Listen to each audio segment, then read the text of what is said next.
There will be a new work pass next January for top-tier foreign tech professionals. With techpass, they can start and operate a business, serve on the board of directors of a Singapore-based company, or be a shareholder or investor in companies here, among other things. And unlike the employment pass, which requires the sponsorship of an employer, techpass will be tied to the individual. It will be valid for 2 years with a one-time renewal for 2 more years, that will depend on certain criteria like income, total business spending, and the number of locals employed. Applications for the pass will start in January 2021 with 500 places available upon launch. In order to be eligible for techpass, candidates must meet 2 of the 3 criteria. A last drawn monthly salary of at least $20,000 in the past year, at least 5 years of cumulative experience in a leading role in a tech firm, but the firm must have a valuation or market capitalization of at least $500 million or at least $30 million funding and beyond.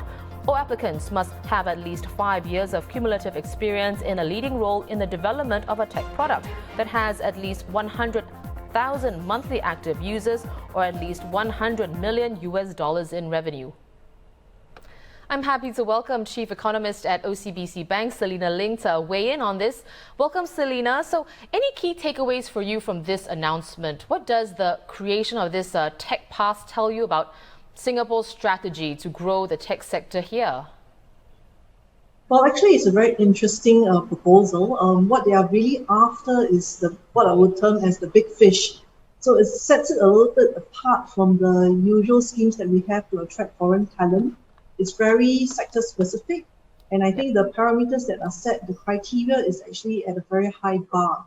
So it will be really after what they term as the founders, the entrepreneurs, those who can be mentors, can be lecturers, and those who are really driving companies to the next phase of growth. So it will be a very exciting time, I think, and also a phase for Singapore in terms of the whole startup and tech culture. The idea is really to try and position Singapore as the regional, if not global, hub for technology going ahead. And this will be really taking off in a post-COVID environment where we have seen work from home and cloud computing and Internet of Things all become the norm, actually. Right. Well, like you said, this pass is aimed at, the big fish, the very top end of global talent in tech. What ripple effects, though, will it have for locals in the tech sector? Any benefits and challenges? Well, I think the benefits potentially really is that it raises the bar. Hopefully, when the big fish come, it will actually attract other talents to follow suit. And in time to come, you actually grow a more vibrant ecosystem.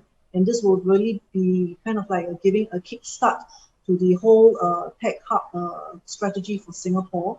I think the idea is that with the big guns in town, really the local tech talent also will benefit from having the network and enjoying the experience and the knowledge transfers from some of these big guys. And I think hopefully over time it will basically raise the tide for all boats going ahead.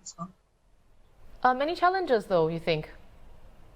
I think the challenges is really how we can actually facilitate the knowledge transfer over time. I mean, it's quite clear the scheme is only for a 2-year period and only renewable once for another 2 years.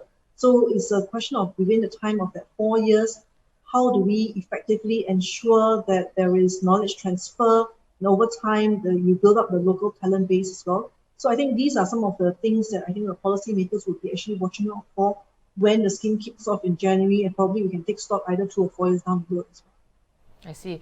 Well, in terms of competition, people see it as a good or bad thing. With this tech pass, it could result in more competition between local and foreign tech professionals, assuming people with the tech pass bring in their own people. What does it mean for local hiring then, Selena? Well, I think that's always a balance. The idea that if they come in and they bring in their own people, but I guess because, like I said, this scheme is very targeted, the bar is set very high.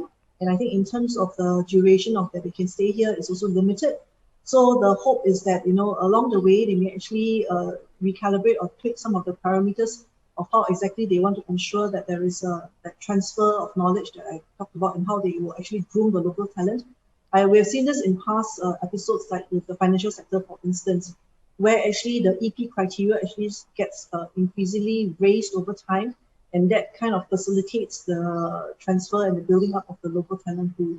So I think this is only the start. We do expect that over time there will be further policy tweaks and some recalibration of the criteria to ensure that this scheme is actually achieving the aims that the Singapore government wants it to achieve.